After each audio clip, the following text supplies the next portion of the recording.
Même si il n'est pas approprié de parler de juste retour ou de solde net, mon groupe des députés socialistes n'a jamais goûté la phraséologie thatchérienne du je veux le retour de mon argent. Il convient de néanmoins mentionner que la France est le deuxième contributeur net en volume du budget de l'Union européenne, avec 8,9 milliards d'euros derrière l'Allemagne.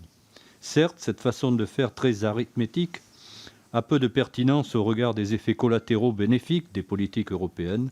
Notons néanmoins que ce solde est encore amené à se dégrader du fait de la sortie du Royaume-Uni de l'Union européenne et la fin de ses contributions au budget.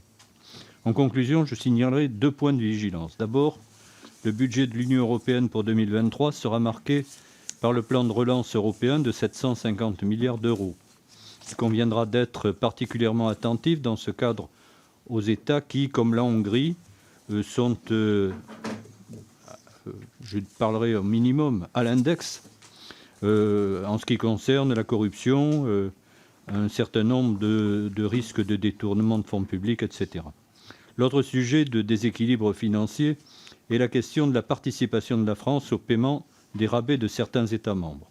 La France est le premier contributeur aux rabais alors qu'elle n'en bénéficie d'aucun. La France participait déjà grandement aux rabais indus à la contribution britannique, qui ne se justifiait plus, mais avait été néanmoins maintenue. La question de la participation de la France à ces rabais devrait pouvoir faire l'objet d'une révision à mi-parcours du cadre financier pluriannuel 2021-2027. Nous y serons vigilants.